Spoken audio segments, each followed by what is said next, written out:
वो जिंदा रहेगा। आमीन। खुदावंद का बहुत शुक्र हो। आइए वक्त है कि हम खुदावंद के कलाम को सुने और सीखें। जैसे कि पहले हमने बताया है कि हम अमाल की किताब के बाइबल स्टडी करने वाले हैं और पास्टर अशरफ याकूब हमारे साथ हैं जो खुदावंद का कलाम हम सबको सिखाएंगे और बताएंगे। बहुत ही इज्जत और एहतराम के साथ मैं वेलकम कहती हूँ पास्टर जी आपको। अब अपने माइक को अनम्यूट कीजिए और खुदावंद का कलाम हम सबके साथ शेयर करें। वेलकम।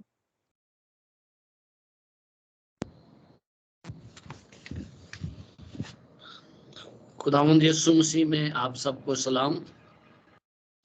आज हम अमाल की किताब का मुतालिया तो नहीं कर रहे, क्योंकि मैंने पिछले हफ्ते ये आप लोगों से कहा था कि हम सैबत के बारे में मजीद सीखने जा रहे हैं। हमने उन 8 आयात को, उन 8 हवाला जात को पेश किया जिसमें पहले दिन का जिक्र किया गया है। नए अहदनामे में जिसमें पहले दिन का जिक्र किया गया, उन 8 हवालों को हमने समझने की कोशिश की थी। आज मैं आपको बताना चाहता हूं कि इसके अलावा 59 हवाले ऐसे हैं नए अहदनामे में जिनमें सैबत का जिक्र किया गया है। उनमें से चंद हवालों को हम देखेंगे कि किस तरह खुदा ने 7वें दिन को नए अहदनामे में बरकत दी है, क्योंकि बहुत से लोग ऐसा सोचते हैं कि भाई नए अहद का सैबत इतवार है, ना कि हफ्ते का दिन है। तो आज मैं उसी तवस्सुफ को लेकर, जो पिछले हफ्ते हमने कलाम किया, उसी को लेकर हम आगे बढ़ेंगे। और अगर आपके पास कोई सवाल हो तो मैं और दूसरे पादरी साहबान होंगे कि हम उनके जवाबात दे सकें। तो आइए हम देखते हैं कि इन 59 हवाला जात में से जो चंद हवाला जात हैं उनमें सैबत के बारे क्या लिखा गया है। ये ऐसे हवाले हैं जो इस बात की शहादत देते हैं कि यीशु मसीह ने और उसके शागिर्दों ने हमेशा सैबत को पाक माना है। तो पिछले हवालों में भी हमने ये देखा था, और आज अगर आपके पास बाइबल है तो निकाल ले जरा इस बात। फिर ये मत्ती रसूल की अंजील और उसका 24 बाब। यीशु मसीह यहाँ पर उन लोगों से जिक्र कर रहे थे कि मेरे जाने के बाद यरूशलेम तबाह हो जाएगा, हैकल तबाह होगी, और जब हैकल तबाह होगी तो तुम्हें क्या करना है।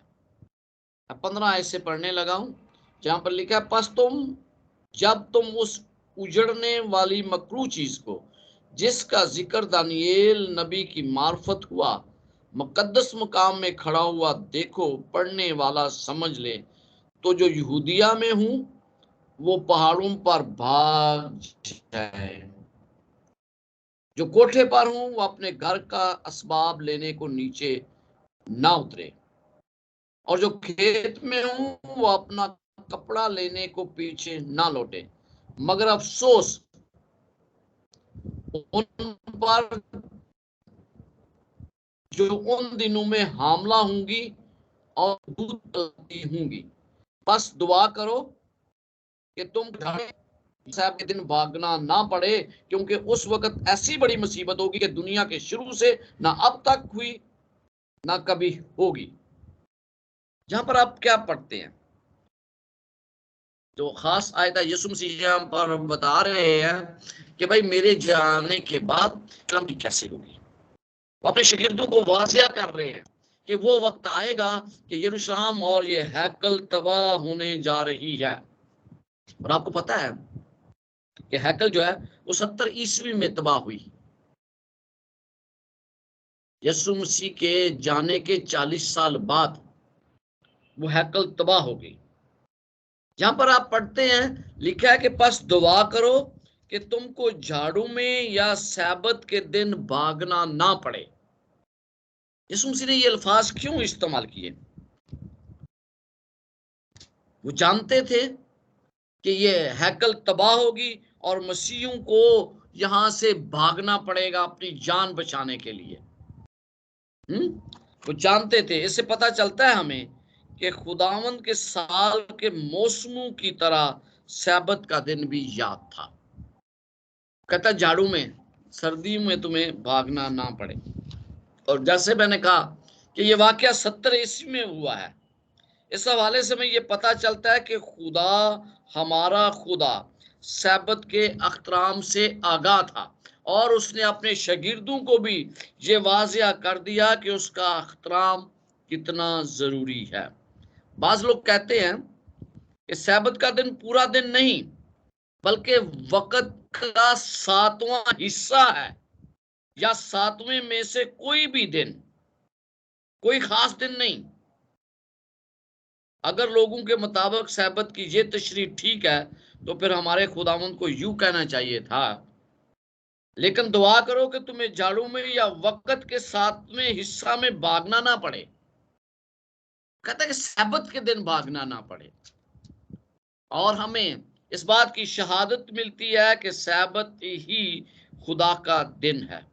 अगर मसीहों की दुआ का जवाब मिल जाता तो उन्हें कभी भी मालूम ना होता कि कौन से दिन के बारे खुदा कह रहा है। हम ये भी जानना चाहते हैं कि अगर ऐसा नजरिया मान लिया जाए कि कौन सा दिन है जिसके लिए इन्हें दुआ करना है। यीशु मसीह जानता था कि उसके आसमान पर जाने के 40 साल बाद तक उसके पैरोकार सैबत को पाक मानते होंगे। ये यीशु मसीह जानते थे और उसकी पाकीज़गी उसी तरह बरकरार रहेगी। जहां मसीह से कहा गया है कि वो दुआ करें कि उन्हें सैबत की पाकीज़गी को बरकरार रखने में कोई मुश्किल पेश ना आए, उन्हें दिक्कत पेश ना आए और सैबत को पाक मानने में उन्हें मुश्किलात का सामना ना करना पड़े, क्योंकि खुदावंद यीशु मसीह जानता था कि उसके लोग उसके जाने के बाद जो तालीम उसने दी है उसे वो मानते रहेंगे। और सैबत को भी उसी में शामिल किया गया है कि वो सैबत के दिन खुदा की इबादत करते होंगे। हुक्म खुदा की तरफ से है ये सबत। इससे हमें ये भी पता चलता है कि बाज लोग ये कहते हैं कि भाई उसने तमाम अहकामात शरीयत जो है वो सलीब पर कीलों से जड़ दी है और उसमें सैबत का हुक्म भी शामिल है। यीशु मसीह के अपने अल्फाज कि दुआ करो कि तुमको झाड़ू में या सैबत के दिन भागना ना पड़े, इस बात की शहादत है कि सैबत सलीब पर खत्म नहीं हुआ, बल्कि दूसरा वाला जो अक्सर लोग पेश करते हैं वो मरकस रसूल की अंजील उसका 2 बाब और उसकी 27 और 28। और उसने उनसे कहा सैबत आदमी के लिए बना है, ना आदमी सैबत के लिए, बस इब्ने आदम सैबत का भी मालिक है। यहूदी तसव्वुर करते थे कि सैबत हमारा है, सिर्फ उनके लिए बनाया गया है। वो ये सोचते थे। सैबत के मुतल्लिक उनकी बहुत सी रवायात थी, लिहाजा उनने यीशु और शागिर्दों पर अपनी रवायात के तहत अल्जामात लगाए। यीशु ने उनकी मलामत की। ये इल्जामात लगा रहे थे। इल्जामात लगाने की वजह से यीशु मसीह को उन यहूदियों की मलामत करना पड़ी जो ये सोचते थे कि सैबत का दिन जो है वो उनका है, उनके लिए बनाया गया है और नजात जो है उन्हें उसी तरह मिलेगी। उन्हें मलामत की और उन्होंने क्या कहा, सैबत आदमी के लिए बना है, यानी पूरी इंसानियत के लिए, सिर्फ यहूदियों के लिए नहीं। बहुत से लोग कहते हैं कि सैबत यहूदियों का है, लेकिन जो मसीही लोग सैबत को मानते हैं उन्हें जानकर खुश होना चाहिए कि यीशु मसीह सैबत का मालिक है, ना कि यहूदी मालिक है, जिसने खुद भी चौथे दिन को पाक माना और दूसरों को भी पाक मानने की तलकीन की है। खुदा ने सैबत को इंसानी फलाह बहबूद के लिए भी मुकर्रर किया है। खुदा ने इंसान को इसलिए बनाया क्योंकि उसने सैबत बनाया था। इसलिए खुदा ने सैबत बनाया ताकि इंसान जो है वो उस दिन आराम करे। यीशु मसीह को आराम की जरूरत नहीं थी, या खुदा को आराम की जरूरत नहीं थी, बल्कि वो ये चाहता था कि उसके मुताबिक, वो हुक्म के मुताबिक सैबत माने, क्योंकि इंसान को इसकी जरूरत है। इसके बरक्स हाल के कायनात ने इंसान को जब खलक किया तो वो जानता था कि उसे रूहानी और अखलाकी तौर पर तरक्की के लिए एक दिन आराम करने की जरूरत होगी। वो चाहता था कि इंसान सैबत के दिन अपने खालक के साथ रफाकत रखे और उसके किरदार का और उसकी फितरत और उसके कलाम के जरिए उसका मुतालिया करे। इसके साथ साथ खुदा जानता था कि उसकी बनाई हुई मखलूकात के लिए अच्छा और बेहतरीन क्या है। इंसान पर यह कोई बोझ नहीं था, बल्कि खालक के साथ शराकत रखने से इंसान खुशी महसूस करता था। बहुत से लोग ये कहते हैं कि सैबत यहूदियों के लिए बना है। मेरी उनसे एक गुजारिश है, बाइबल मुकद्दस में लिखा है कि औरत मर्द के लिए बनी है। तब जब खुदा ने यह कहा कि सैबत आदमियों के लिए बना है, तो इसका मतलब हरगिज़ यहूदी नहीं है, और ना ही जो मैंने आयत पेश की कि औरत मर्द के लिए बनी है, ना ही यहां मुराद यहूदी है, बल्कि मर्द जो है उसमें तमाम चीजें शामिल हैं, तमाम लोग शामिल हैं। और हमें इस बात की खुशी है कि खुदा ने ये दिन हमारे लिए मुकर्रर किया है।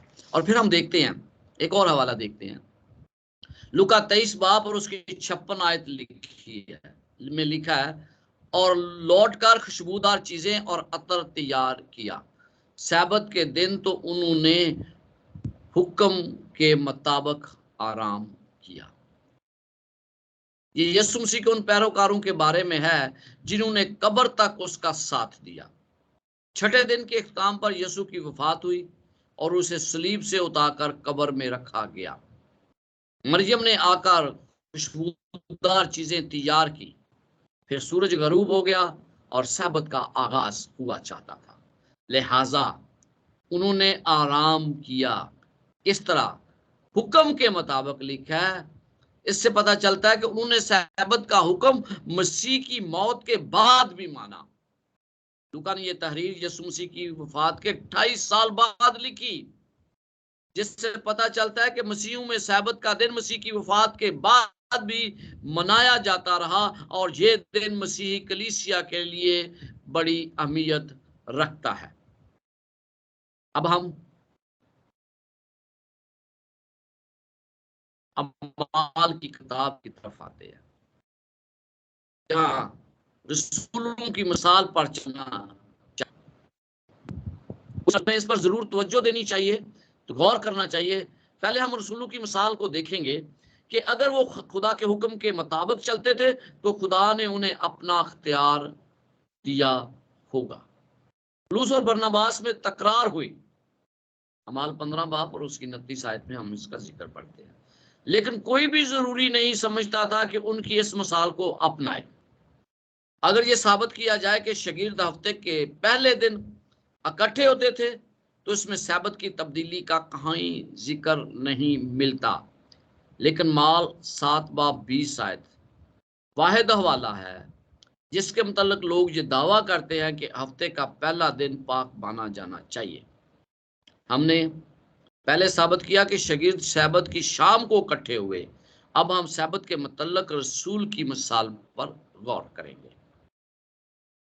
अमाल 13 बाब और उसकी 42 आयत में यूं लिखा है, उनके बाहर जाते वक्त लोग मिन्नत करने लगे कि अगले सब्त को भी ये बातें हमें सुनाई जाए। गैर कौम के लोग सब्त का एहतराम करते थे, जबकि यहूदियों के कायम करदा त्योहारों के खिलाफ थे। लिखा है कि उनके बाहर जाते वक्त, जिससे मुराद है कि यहूदी और गैर कौम के लोग हैं, ये दोनों मसीह अकायद के मतलब पौलुस रसूल से मजीद सुनना चाहते थे। वो चाहते थे कि वो उनसे और ज्यादा बातचीत करे।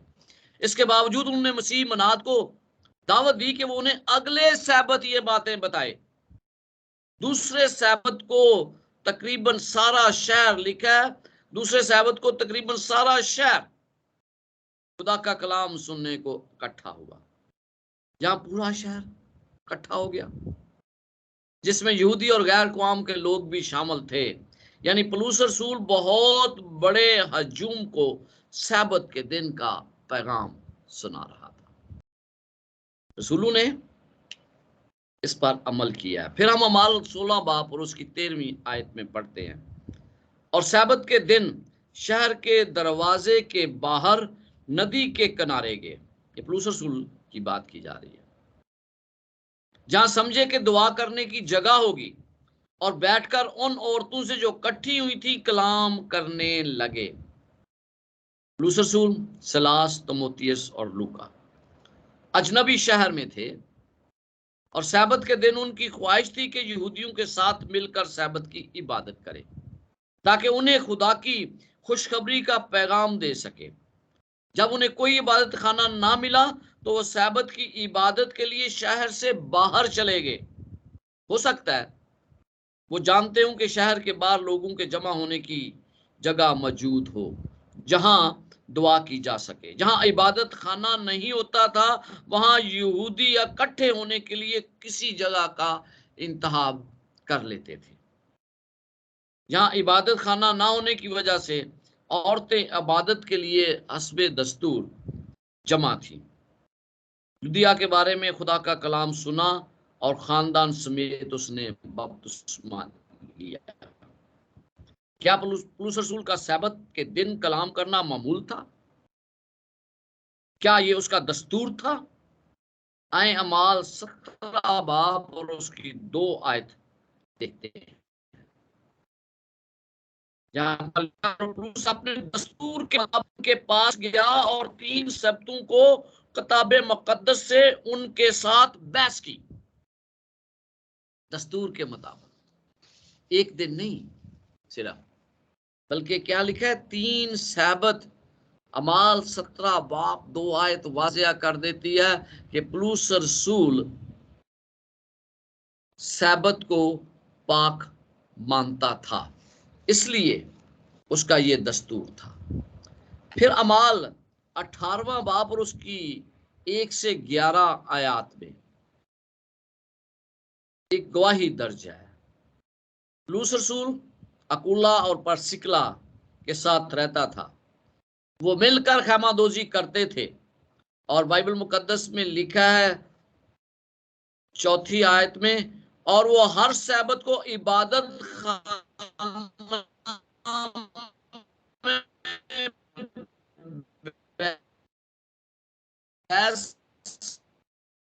करता। 11वीं आयत में पढ़ते हैं, वो कितनी देर तक क्रंथन में रहा? बस वो 1.5 बरस उनमें रहकर खुदा का कलाम सिखाता रहा। और पहले हम पढ़ चुके हैं कि वो सैबत के दिन इबादत में खाना में जाकर हम देखते हैं यहाँ पौलुस रसूल की 78 लगातार सैबत की इबादतों का जिक्र पाया जाता है। 78 1.5 साल के दौरान 5 से 8 आयत के जरिए यह पता चलता है कि पौलुस रसूल सैबत के रोज इबादत खाना में जाता था। वो उस वक्त तक इबादत खाना में जाता रहा जब तक उन्होंने उस पर कुफर बकने का इल्जाम ना लगाया। उसके बाद उसने किसी और जगह का सफर शुरू कर दिया। अजीजों, रसूल की यह मिसाल क्या उस हुक्म के मुताबिक नहीं जो हुक्म खुदा ने कोई सीना पर दिया था, अपने हाथ से लिख कर दिया था, और दोबारा टूटने पर फिर अपने हाथ से लिख कर दिया। किसी इंसान पर इतबार नहीं किया कि वो इसको अपने तौर पर लिख दे। ये हमारे लिए बहुत बड़ा सबूत है कि हम खुदा के कलाम की पैरवी करें, जिस तरह रसूलों ने की, जिस तरह यीशु मसीह ने खुद की। तख्लीक और नजात के मतलब जब हम पढ़ते हैं तो हमें पता चलता है कि बाइबल की सच्चाइयों पर हमें अमल पैदा करना चाहिए। और जो जानते हैं कि खुदा ने 7वें दिन को पाक माना और मानने का हुक्म दिया, वो दुनिया की तख्लीक की याद थी। इसका सबूत हमें तख्लीक के पहले हफ्ते के इख्तिताम पर मिलता है कि ये दिन खुदा ने तख्लीक की याद में कायम किया। अगर आपके पास बाइबल मुकद्दस है तो पैदाइश 2 बाब निकालें।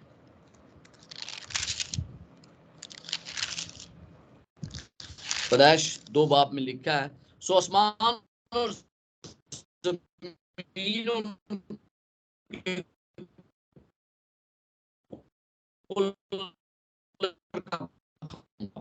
और खुदा के काम से जिसे वो कर रहा था 7वें दिन फारग हुआ और खुदा फारग हुआ। तो यहाँ पर हमें पता चलता है कि खुदा का हुक्म है कि हम सब्त को पाक माने, इसीलिए उसने ये तख्लीक की याद है, किसी और चीज की ये याद नहीं। दावा किया जाता है कि निजात का काम तख्लीक के काम से बड़ा है। इसी बना पर लोग, मसीही लोग, तख्लीक के काम की याद में सब्त को नहीं बल्कि अतवार को मनाना चाहते हैं।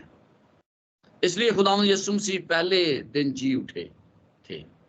जो लोग अतवार को पाक मानते हैं उन्हें इस तरह के दावे अच्छे लगते हैं, या उन्हें भी जो इन्हें सच्चा देखना चाहते हैं।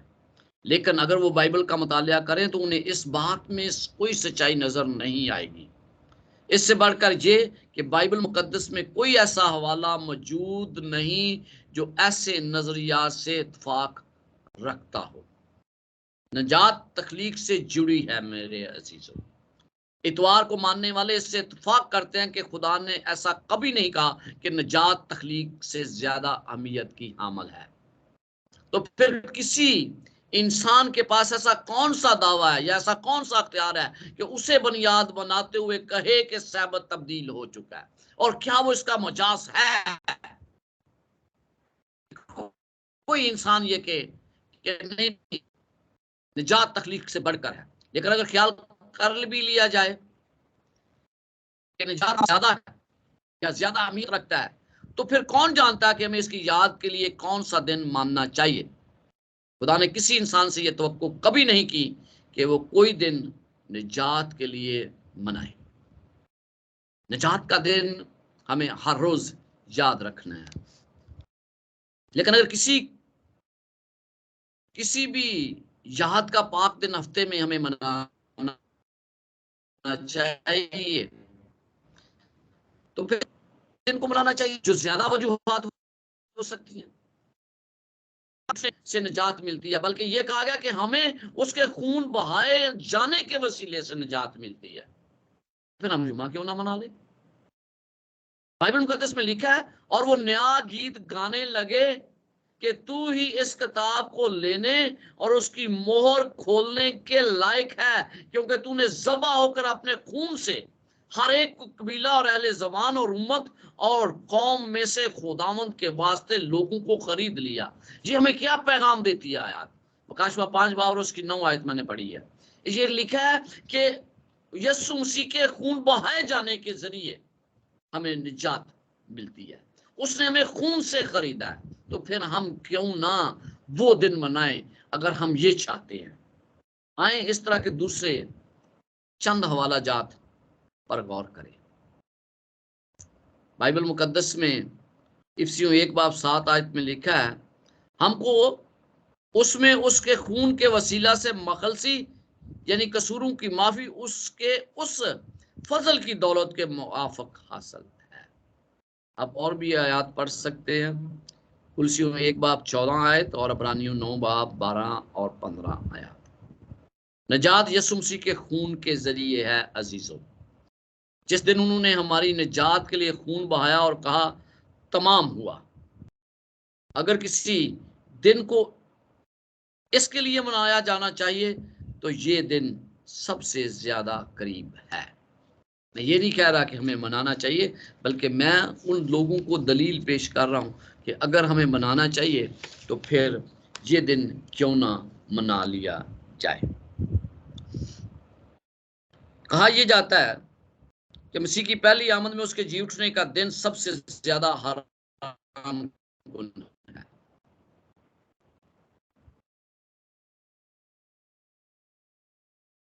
करने के लिए हमें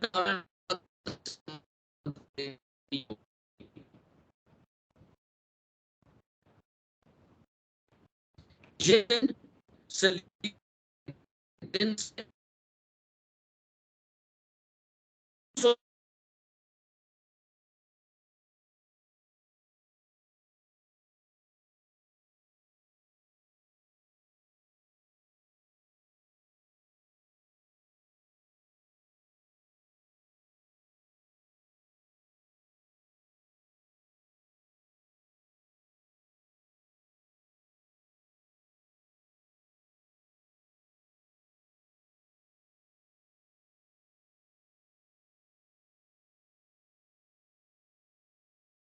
पास्टर जी आपकी आवाज नहीं आ रही, शायद माइक बंद हो गया, चेक कर लीजिएगा प्लीज।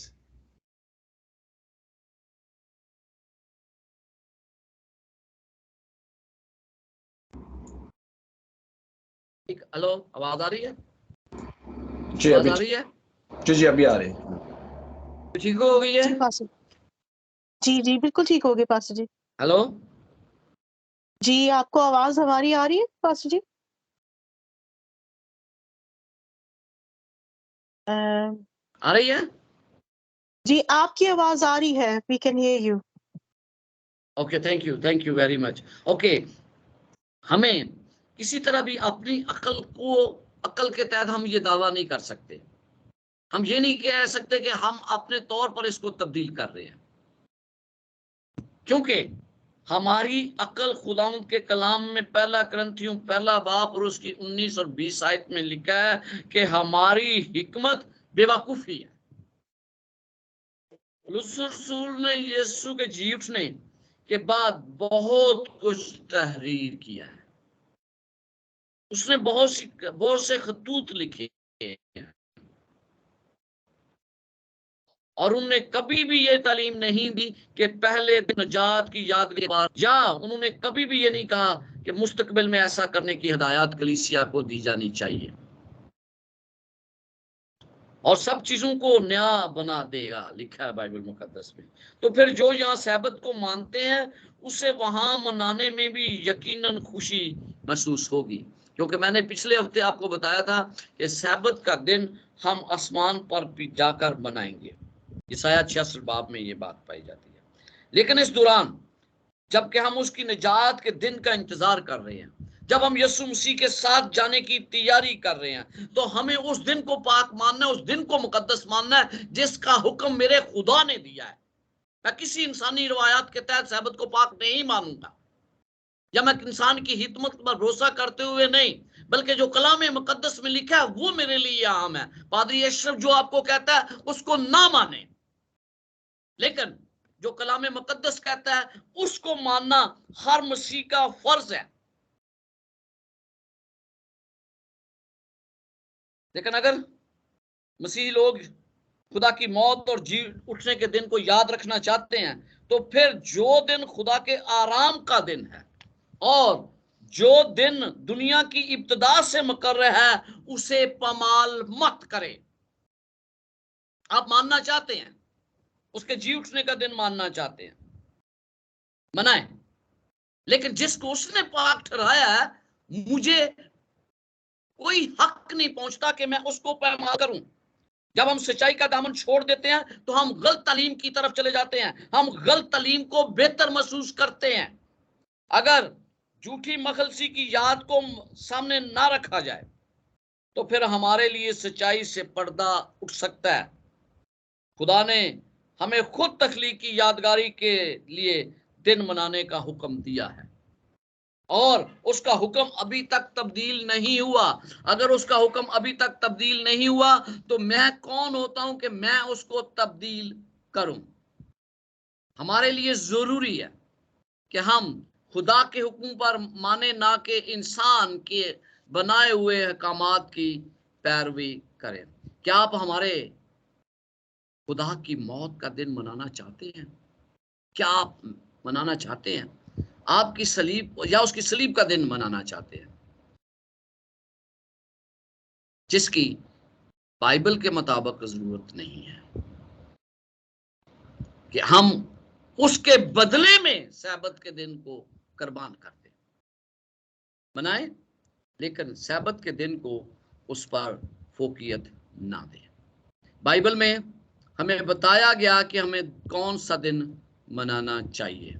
पहला क्रंथियों 11वां बाब और उसकी 23 से 26 आयात में यूं लिखा है, क्योंकि ये बात मुझे खुदावंद से पहुंची और मैंने भी तुमको पहुंचा दी कि खुदावंद यीशु ने जिस रात वो पकड़वाया गया, रोटी ली और शुक्र करके तोड़ी और कहा, ये मेरा बदन है जो तुम्हारे लिए है, मेरी यादगारी के वास्ते यही किया करो।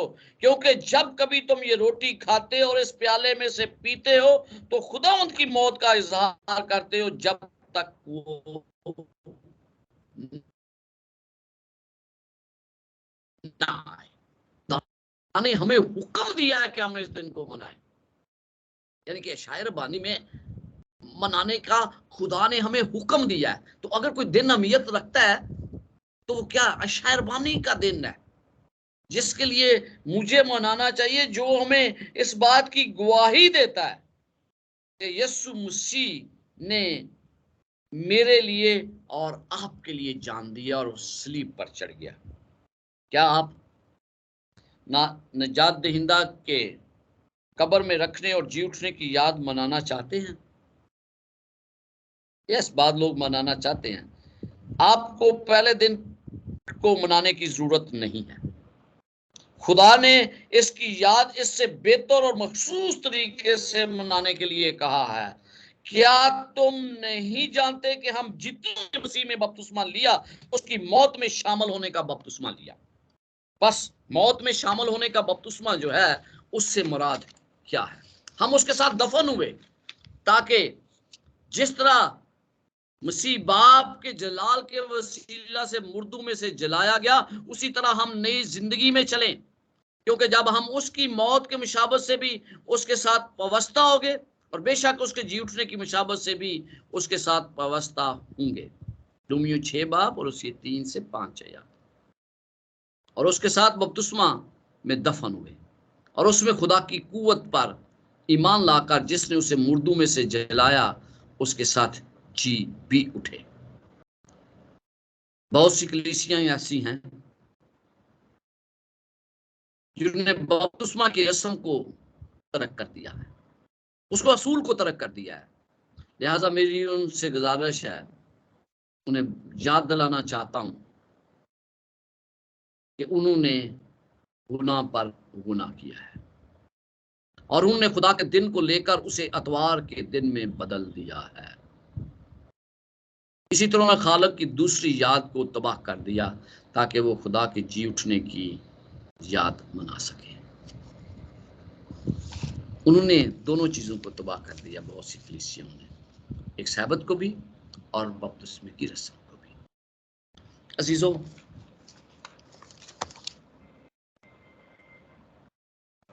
गौरतलब बात यह है कि खुदा का कलाम क्या कहता है मुझे।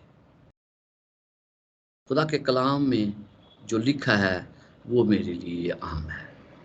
जो दिन मुझे मनाना चाहिए, हकीकत में जिसका खुदा ने मुझे हुक्म दिया है,